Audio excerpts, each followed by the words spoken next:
کہ محمد اورنگزیب ہیں کون؟ محمد اورنگزیب ایک تو جو لوگ انہوں اتوں تو جانتے ہیں، اتوں کا مطلب یہ ہے کہ جو ان کی پروفیشنلی جانتے ہیں، وہ یہ بتاتے ہیں کہ بڑے اسرٹیو قسم کے آدمی ہیں، کام لینا جانتے ہیں، اور اپنی جو رائے ہے وہ وداؤٹ فیئر اور فیور، بلا خوف و خطر، بلا کسی خوف و حمایت کہہ لو، یا کہ وہ اپنی رائے جو ہیں وہ اس کا کھل کر اظہار کرتے ہیں، اور جو ایک ذہنی طور پہ بڑی کلیئرٹی والے آدمی ہیں اپنے کام کے حوالے سے، نو نانسنس آدمی ہیں۔ یہ میں نے جو 3-4 لوگوں سے بات کی ہے ادھر سے یہ پتہ چلا ہے، باقی تو انہوں پتہ ہے کہ جنہوں کو بندہ آتا ہے پھر ساڑھے خیالات جو ہیں کبھی قائم رہتے ہیں کبھی بدلتے ہیں، جو انفارمیشن آتی جاتی ہے، لیکن سو فار ان کے بارے میں یہی اطلاع ہے۔ اب دوسرا یہ ہے کہ یہ کدھر کے پڑے ہوئے ہیں، یہ جناب ادھر سے پڑے ہوئے ہیں جدھر مفتاح اسماعیل صاحب پڑے ہوئے ہیں، اور جدھر سے ہمارے جو احسن اقبال صاحب پڑھے ہوئے ہیں یونیورسٹی آف پینسلوینیا امریکہ میں۔ ادھر کا ایک واٹن سکول بڑا مشہور ہے کہ جو ایم بی اے لوگ کر رہے ہیں یا اکانومی کے ریلیٹڈ ہوتے ہیں وہ واٹن کے پڑھے ہوتے ہیں۔ تو جب مفتاح اسماعیل جو ہیں پی ایچ ڈی کر رہے تھے واٹن سے، تو اس ٹائم جو محمد اورنگزیب ہیں یہ اس ٹائم ادھر گریجویشن کر رہے تھے، یعنی کہ کوئی بیچلر کی ڈگری کر رہے تھے۔ بعد میں انہوں نے ادھر سے ایم بی اے کیا ہے، جو امریکن کمپنیز ہیں ان کے ساتھ کام کیا ہے۔ 2018 سے وہ حبیب بینک کے ساتھ ہیں۔ ہون اصل گل میں تو ہور بھی دسنا۔ اچھا، پھر یہ ہے کہ جو میاں شہباز شریف ہیں وہ ان کو پسند بھی کرتے تھے اور ان کی رائے کو اہمیت بھی دیتے تھے۔ جب شہباز شریف جو ہیں وہ پی ڈی ایم کے میں جو پی ڈی ایم 1 ہے، یعنی کہ جو الیکشن سے پہلے کی پی ڈی ایم کے پرائم منسٹر تھے، تو اس ٹائم مختلف موقعوں پہ ان سے رائے کے لیے ان کو بلاتے بھی تھے محمد اورنگزیب کو۔ اور ایک گل جڑی پھر رہ گئی جو اس سے بھی اہم ہے، وہ یہ ہے کہ اورنگزیب کی بیک گراؤنڈ کیا ہے، یہ کون ہے، کدھر سے ہیں۔ تو ناظرین، عام طور پہ ویسے یہ خیال کیا جاتا ہے کہ اگر کوئی حبیب بینک کا پریزیڈنٹ ہے تو وہ کراچی سے ہوگا۔ ان کے بارے میں میرا بھی خیال تھا، لیکن ایسا نہیں ہے۔ یہ کدھر سے ہیں؟ لاہور سے۔ لاہور سے کدھر سے ہیں؟ آپ نے کوئی نام سنا ہوا ہے چودھری فاروق صاحب کا؟ چودھری فاروق صاحب ایک اٹارنی جنرل ہوا کرتے تھے۔ چودھری فاروق کس کے بھائی تھے؟ جسٹس خلیل الرحمان رمدے کے۔ یہ جو ہیں محمد اورنگزیب کون ہیں؟ یہ چودھری فاروق کے بیٹے ہیں، اور ان کے ایک چھوٹے ان کے بھائی تھے، ایک ان کا نام تھا رضا فاروق۔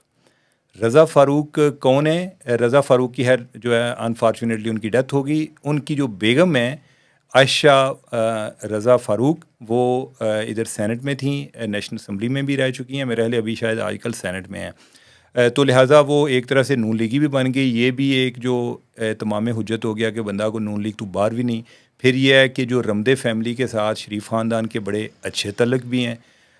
جو رمدے صاحب کے بیٹے ہیں مصطفیٰ رمدے، وہ ان کو ایک ٹائم پر وہ ادھر ایڈوکیٹ جنرل بھی تھے پنجاب میں جب پچھلی گورنمنٹ تھی، 2013 سے لے کے آنورڈ ادھر کچھ عرصہ انہوں نے کام کیا ہے۔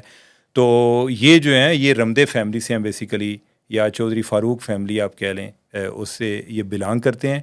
اور اب یہ ہے کہ آگے امید ہے کہ ان کو سینیٹر بھی بنا لیا جائے گا، کیونکہ ایز اے فائنانس منسٹر وہ کوئی پارلیمنٹ میں ہوئے بغیر زیادہ تر وزیر نہیں رہ سکتے، تو لہٰذا ان کے لیے ضروری ہے کہ ان کو یہ عہدہ بھی دیا جائے۔ تو ناظرین، میرے حال آج واسطے توڑے واسطے کافی ہے جو محمد اورنگزیب کے بارے میں، تو یہ تو میں نے آپ کو بتا دیا۔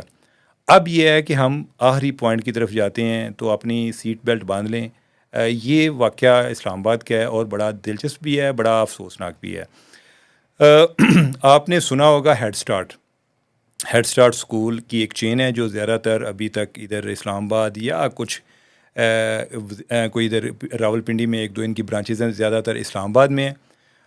اور اب ادھر کوئی 2 بچے پڑھتے تھے اور ان کی آپس میں کسی اور بچے سے لڑائی ہوگی۔ پھر جو ہیں جو 2 بچے ہیں ان کے آگے ابا جی، اور ابا جی نے آخیا کتنے نے منڈے ادھر لے کے آؤ انہوں نے میرے سامنے۔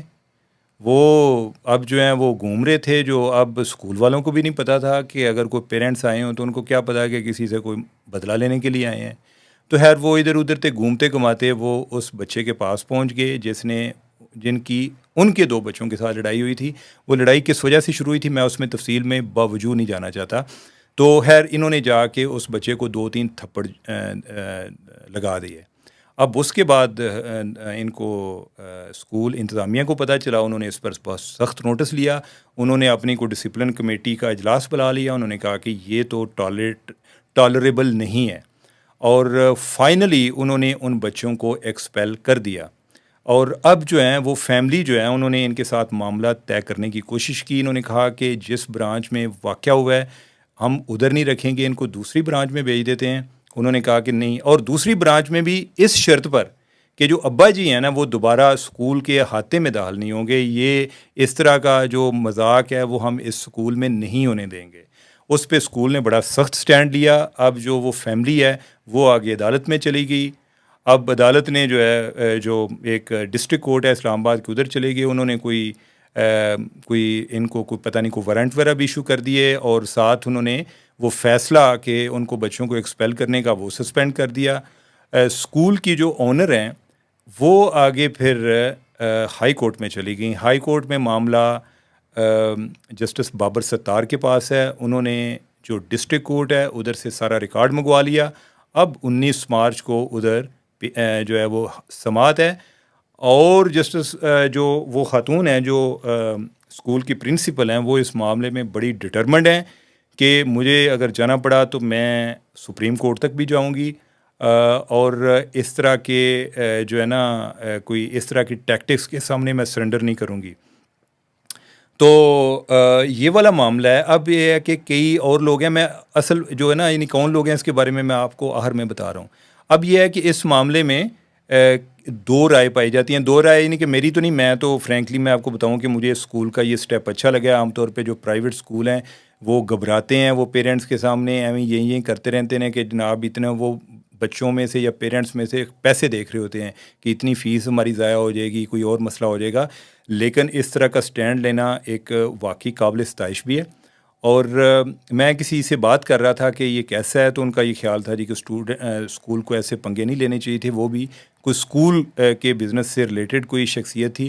ان کا یہ خیال تھا جی کہ یہ کوئی ان کے کوئی 30-40 لاکھ روپیہ بھی اسی طرح عدالتوں میں لگ جائے گا, اور لڑائیاں ہیں جو ہیں ان کو نہیں کرنے چاہیے. تو میں نے کہا جی کہ میں تو ایز اے پیرنٹ سمجھتا ہوں کہ یہ اسکول کو ڈسپلن اپنا انشور کرنا چاہیے, اور پرائیویٹ اسکول کے پارٹ پہ اس طرح کا کام بڑی ہمت کی بات ہے. تو مجھے مزید یہ پتہ چلا کہ وہی اسکول کی اونر جو ہیں ان کو ماضی میں بھی کوئی ایک دفعہ انہوں نے بڑا سٹینڈ لیا, اور ایسے موقع پر سٹینڈ لیا کہ پیرنٹس کو پتہ بھی نہیں تھا. ابھی اس کیس میں بھی جس بچے کو لڑائی ہوئی یا جو لڑکا اس کیس میں وکٹم بنا, اس کے پیرنٹس کو پتہ لگنے سے پہلے اسکول نے اس پر انکوائری شروع کر دی تھی. ماضی میں ایسا ہوا کہ انہیں اسی اسکول کی جو اونر ہیں ان کو پتہ چلا کہ کوئی ایک بچی ہے کوئی ہائی اسکول لیول پر, اور اس کے ساتھ کوئی ایک ٹیچر ہے میل ٹیچر, وہ کوئی میسیجنگ کر رہے ہیں وہ, اور یہ بات ہوتے ہوتے ان تک اونر تک پہنچ گئی. انہوں نے اس پر بہت سخت نوٹس لیا. انہوں نے اس کا فون کنفسکیٹ کیا ٹیچر کا, اس کا سارا ایگزامن کیا. پیرنٹس کو نہیں پتہ, یعنی کہ بچی کے پیرنٹس کو نہیں پتہ. اس کے باوجود انہوں نے سب کچھ کیا.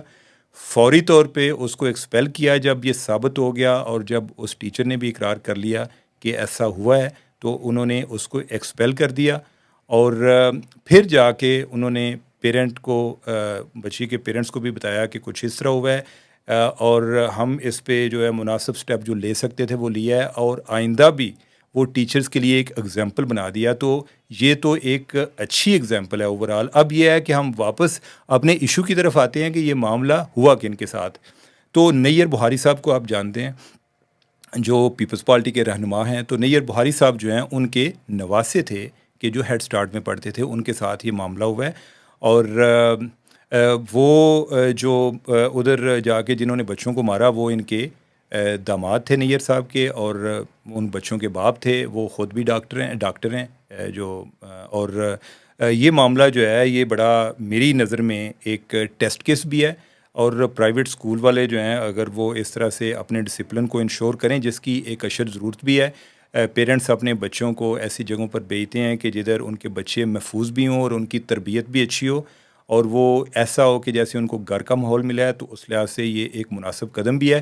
تو یہ بات جو ہے یعنی کہ میں پچھلے ہفتے سے چل رہی تھی میرے ارد گرد, اور میں سنانا چاہ رہا تھا لیکن خبروں کا پریشر بہت ہوتا تھا, تو میں نے کہا کہ آج تو سنا ہی دیں. تو ناظرین مجھے دیں اجازت, اللہ حافظ.